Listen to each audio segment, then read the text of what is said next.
संत रामपाल जी महाराज स्वयं भी किसान परिवार से हैं और किसानों का दर्द समझते हैं।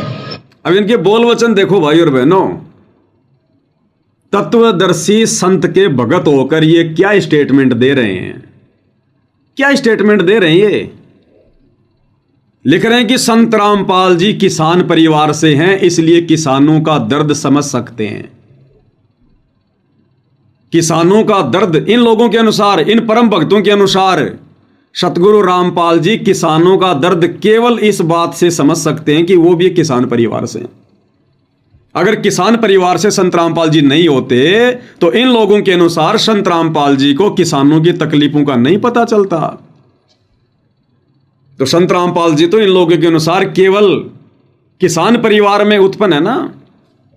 और दूसरे जो वर्ग हैं, नौकरी पेशा वाला जो वर्ग है, मजदूर वर्ग हैं, दिहाड़ी मजदूर हैं, तो उनका दर्द तो सतगुरु रामपाल जी समझ ही नहीं सकते। जो बेचारे ठेले पर समोसे कचौड़ी पकौड़ी बेचते हैं, झुग्गी झोपड़ियों में रहते हैं, उनका दर्द तो इन लोगों के अनुसार संत रामपाल जी समझ ही नहीं सकते, क्योंकि संत रामपाल जी ने तो कभी ठेले लगाकर समोसे कचौड़ी बेची ही नहीं। वो तो केवल किसानों का समझ सकते हैं, क्योंकि उनका जन्म किसान परिवार में हुआ। ये क्या स्टेटमेंट दे रहे हैं ये कौन से ब्रह्मांड से कौन सा ज्ञान ले आए ये भाई।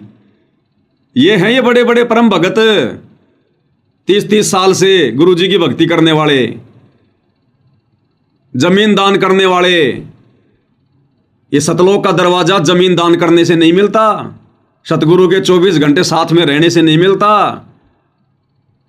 इसलिए परमात्मा कहते हैं भाई और बहनों, साधो समझो की मति और, यानी जो इस ज्ञान को समझ चुका है, परमात्मा कहते हैं उनकी तो गति कुछ और है।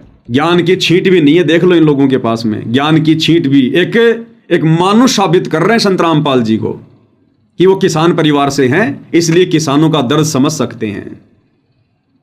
अरे बाकी ब्रह्मांड का दुख दर्द कौन समझ रहा है। ये परमात्मा तो चीटी पायल बाजे पैर, साहिब सुनता है सब लहर। अंतर्यामी एक तुम आत्म के आधार, जो तुम छोड़ो हाथ तो में कौन उतारे पार।